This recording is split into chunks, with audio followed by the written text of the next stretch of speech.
Black ownership is so very important in every industry. Take sports, for example. There are very few black owners of NFL teams. Well, Magic Johnson recently became one of them, joining a group led by a billionaire to co-own the Washington Commanders.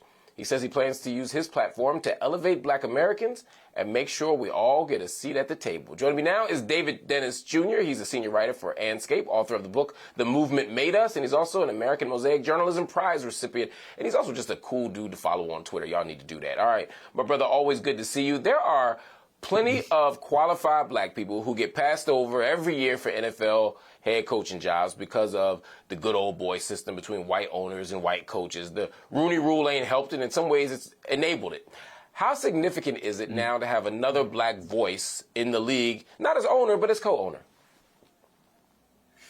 I mean, I think there is a symbolic importance to it that you have, the door is creeping open. But the fact of the matter is that this is a majority good old boys network. And so there are 32 teams. One guy with a minority owner is not going to shake the table in the way that we kind of hope that it does. Because we're also talking about a world in which this is basically exclusively for billionaires or people who are at the fringe billionaire level. So we got to think about how many of these people are actually going to have the power and even want to assert that power to make sure that doors are open for black folks in those coaching positions, in those executive positions. So I think it's great that Magic Johnson has been part of some that liberated those Washington fans from that from Daniel Snyder empire. But I'm largely skeptical about what this sort of means on the large scale when it comes to how we're talking about ownership, especially in a league like the NFL.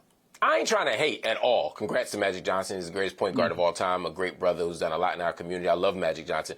But I'm wondering what this means even on the local scale. I mean, what does ownership mean if you're not majority owner in terms of decision-making for this team, right, in terms of head coaches for this team, in terms of impact for this team? I just don't know the answer to that. Do we have a sense of just how much of a stake Magic has in all of this?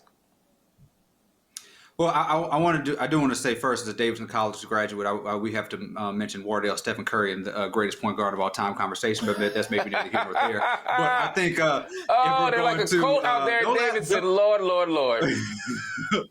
Don't laugh too hard, brother. We can have this discussion at some point, maybe when the camera's over some drinks or something. But I think I think you make a great point. It's like, what are you actually willing to do for those coaches? Like, what are you going to do for the Eric Bieniemys of the world and the people who are having those offensive coordinator positions who need those head coaching jobs? And if you're a minority owner of one organization, especially an organization that has had so much turmoil and trouble as the Washington Commanders, what can you actually accomplish? What is the thing that you actually do as being one part of a group that those owners, man, are a tight-knit unit? Think about how long and how hard it took for them to get Daniel Snyder out there in the first place based on all the stuff that he did. Like, what are you actually going to be able to accomplish? It's hard to navigate because that NFL is a tough nut to crack, and it's hard to integrate and do something different.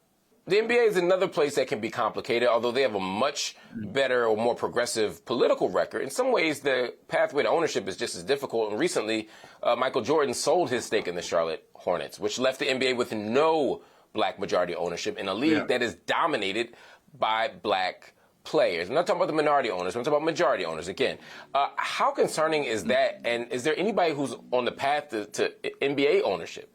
Yeah, I mean, it's hard to say. I mean, I think, the next thing that we're looking at is maybe LeBron wants to be part ownership in this new franchise that may be popping up in Las Vegas. But again, we're talking about billionaires, which is already an exclusive club when you talk about black folks, right?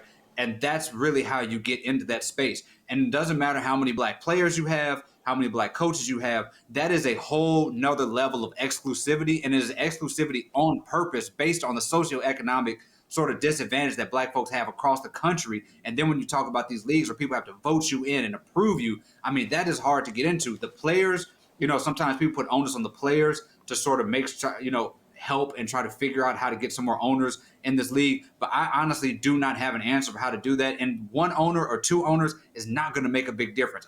The difference comes when you have majority owners who are either black or folks who are going to stand up for black people and people of color. That's an important point, man. And I hope significantly, seriously, that we see an influx of black talent at the head coaching level and at the administrative level.